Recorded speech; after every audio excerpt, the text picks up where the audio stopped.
এখন দেখব হিটফিল্ম এক্সপ্রেসে কিভাবে গ্রিন স্ক্রিন রিমুভ করা হয়। তা দেখার জন্য প্রথমে ইম্পোর্ট ফাইলে ক্লিক করে আমরা ভিডিও ইম্পোর্ট করব।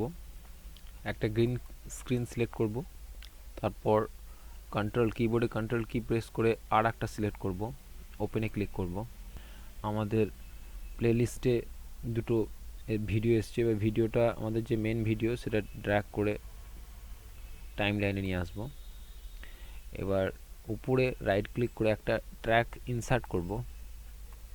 এবার ইনসার্ট করার পর এই যে গ্রিন স্ক্রিন দেখাচ্ছে এটা ড্র্যাগ করে ভিডিওটার উপরে রাখবো। এবার যখন এটা আমাদের পয়েন্টারটা নিয়ে এসে যখন প্লে করব,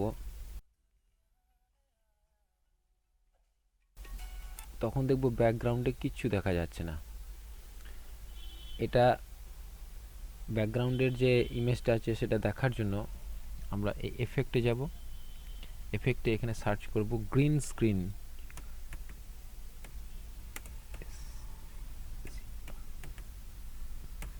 এই যে অপশানটা আছে গ্রিন স্ক্রিন কি 2D এফেক্ট, এটাকে ড্র্যাগ করে যখনই এটার উপরে রাখবো তখন দেখব ব্যাকগ্রাউন্ড ইমেজটা দেখা যাচ্ছে।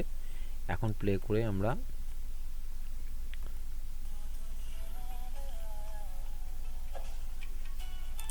তাহলে ব্যাকগ্রাউন্ড ইমেজ আমরা গ্রিন স্ক্রিনটা আমাদের রিমুভ হয়ে গিয়েছে।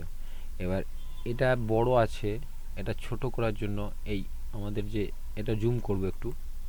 এবার এটা সিলেক্ট করার পর এই যে কন্ট্রোল অপশানে আসতে হবে, তারপর এই যে ট্রান্সফর্ম অপশান আছে, ট্রান্সফর্ম অপশানে আসার পর এই যে স্কেল, এটা যখনই আমরা কমের দিকে রাখবো তখন এটা ছোট হয়ে যাবে।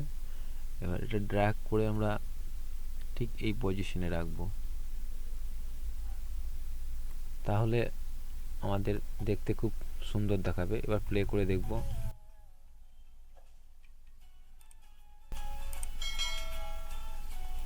তাহলে দেখলাম গ্রিন স্ক্রিন কীভাবে হিটফিল্ম এক্সপ্রেসে রিমুভ করা হয়।